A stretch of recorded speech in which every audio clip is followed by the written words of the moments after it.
देहरादून से बड़ी खबर सामने आ रही है, जहां पर उत्तराखंड विधानसभा के मानसून सत्र का आगाज हो गया है। विधानसभा में सदन की कार्यवाही जारी है। दिवंगत मंत्री चंदन राम दास को श्रद्धांजलि दी गई है। सीएम पुष्कर सिंह धामी ने भी श्रद्धांजलि दी है। कार्यवाही से पहले विपक्ष का प्रदर्शन देखने को मिला है। सदन के बाहर विपक्ष ने प्रदर्शन किया है। कल अनुपूरक बजट पेश करेगी सरकार और सत्र में कुल 13 विधेयक पेश करेगी सरकार। ये बड़ी जानकारी आप तक पहुंचा रहे हैं, जहां पर विधानसभा के बजट सत्र का से आगाज हो गया है और इस दौरान मंत्री चंदन राम दास को श्रद्धांजलि दी गई है। उत्तराखंड विधानसभा के मानसून सत्र का आगाज और विधानसभा में सदन की कार्यवाही जारी है। दिवंगत मंत्री चंदन राम दास को इस दौरान श्रद्धांजलि दी गई है। सीएम पुष्कर सिंह धामी ने भी श्रद्धांजलि दी है और साथ ही साथ कार्यवाही से पहले विपक्ष का हंगामा देखने को मिला, विपक्ष का प्रदर्शन देखने को मिला। सदन के बाहर विपक्ष ने प्रदर्शन किया और कल अनुपूरक बजट पेश करेगी सरकार। सत्र में कुल 13 विधेयक पेश करेगी सरकार और ये बड़ी जानकारी आपके टीवी स्क्रीन पर, जहां पर उत्तराखंड में विधानसभा सत्र की शुरुआत और इस दौरान दिवंगत मंत्री चंदन राम दास को श्रद्धांजलि दी गई है। सीएम पुष्कर सिंह धामी ने भी श्रद्धांजलि दी है और इसी खबर पर ज्यादा जानकारी के साथ हमारे संवाददाता ज्ञानेंद्र तिवारी हमारे साथ फोन लाइन पे जुड़ गए हैं। ज्ञानेंद्र, आज से विधानसभा के मानसून सत्र की शुरुआत हो गई है और कार्यवाही की शुरुआत करने से पहले दिवंगत मंत्री चंदन राम दास को श्रद्धांजलि दी गई है। क्या कुछ पूरी जानकारी विस्तार से बताइए। बिल्कुल, आज सदन के पहले दिन जो पूर्व कैबिनेट मंत्री स्वर्गीय चंदन राम दास और पूर्व विधायक कुंवर सिंह नेगी को श्रद्धांजलि दिया गया है।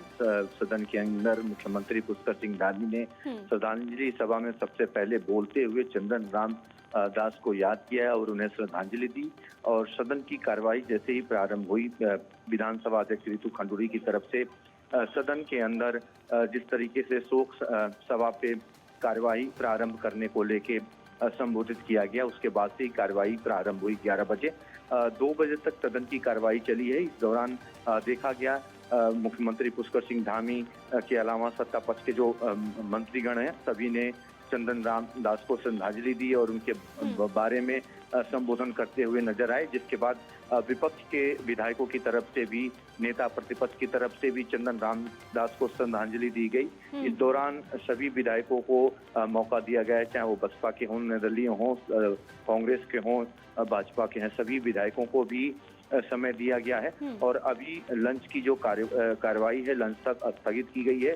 3 बजे पुनः सदन की कार्यवाही प्रारंभ होगी, जिसके बाद पुनः श्रद्धांजलि सभा जो चल रही है, सदन के अंदर श्रद्धांजलि देने का जो काम किया जा रहा है विधायकों की तरफ से स्वर्गीय चंदन राम दास को, वो पुनः प्रारंभ होगी और बाकी बचे हुए विधायक जो है श्रद्धांजलि देते हुए सदन के अंदर नजर आएंगे। और अगर देखें तो आज जिस तरीके से पहले दिन सदन के अंदर श्रद्धांजलि दिया जा रहा है और ठीक जिस तरीके से सदन की कार्यवाही प्रारंभ होने के पहले विपक्ष के विधायकों की तरफ से जो हंगामा है विभिन्न मुद्दों को लेके सदन के बाहर सीढ़ियों पर बैठ के किया गया, जिस तरीके से हाथ में तख्तियां ले हुए विधायक विपक्ष के एक एक मुद्दे को गिना रहे थे। साफ तौर पे उनकी तरफ से कहा जा रहा था प्रदेश के अंदर चाहे वो अतिक्रमण का मामला हो या फिर आपदा की वजह से जो किसानों को नुकसान हुआ है मानसून सीजन में वो मामले हों, बेरोजगारी महंगाई का मामला हो या फिर अन्य मुद्दे हों, सभी मुद्दों को एक एक कर उठाने का काम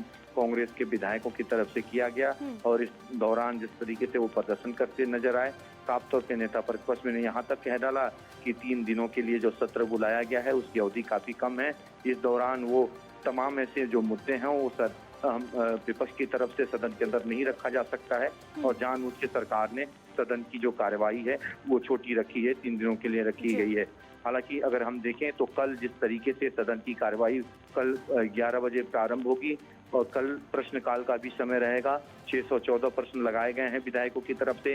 क्रमवार कई प्रश्नों पे जो सवाल जवाब है सीधे संबंधित मंत्री से किया जाएगा और ऐसे में संबंधित मंत्री जवाब देते हुए नजर आएंगे।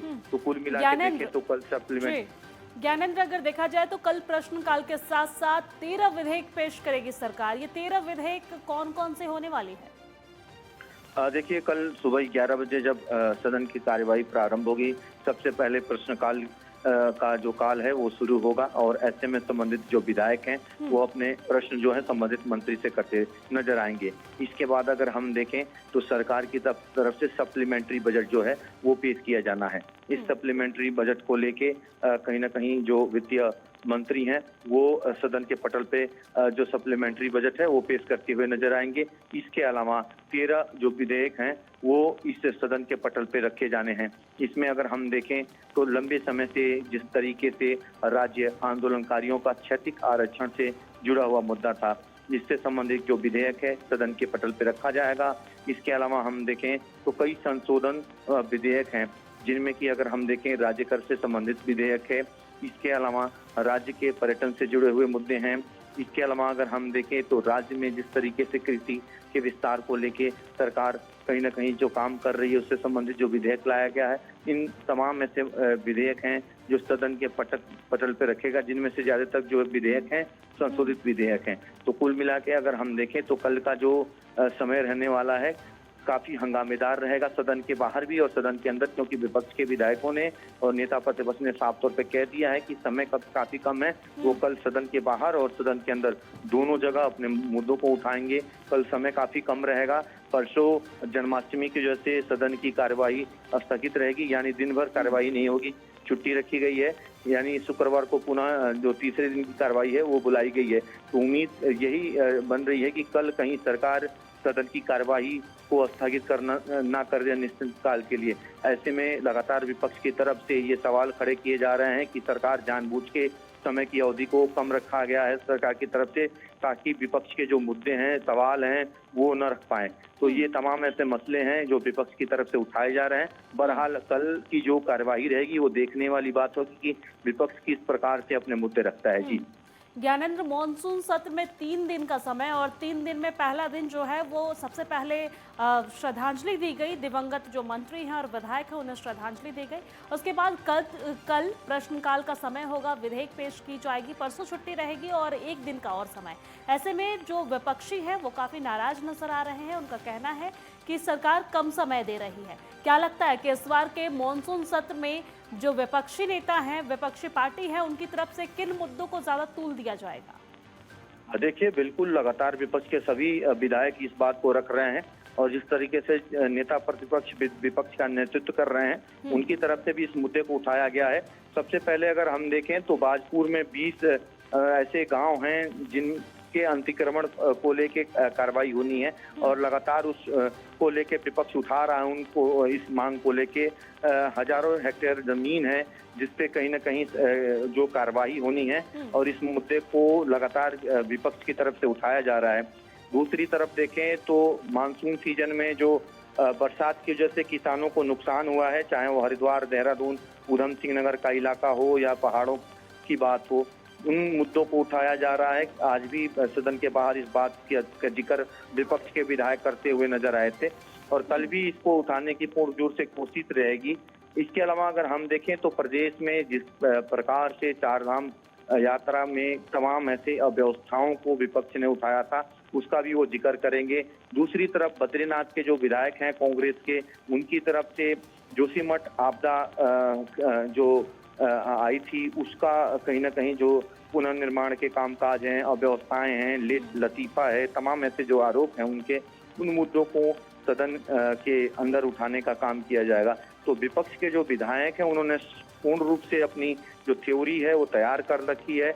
मुख्य रूप से देखें तो हरिद्वार जिले में जो विधानसभाएं हैं जहां से कांग्रेस के विधायक हैं, उन सभी विधायक एक विपक्षी पार्टी जी ज्ञानेंद्र, देखा जाए तो विपक्षी पार्टी जो है वो काफी एक्टिव नजर आ रही है और उसी से कयास लगाए जा रहे हैं कि आने वाले जो दिन है विधानसभा मॉनसून सत्र का वो काफी हंगामेदार रहने वाला है। शुक्रिया तमाम जानकारी साझा करने के लिए। नजर बनाए रखिएगा, अपडेट्स लेते रहेंगे।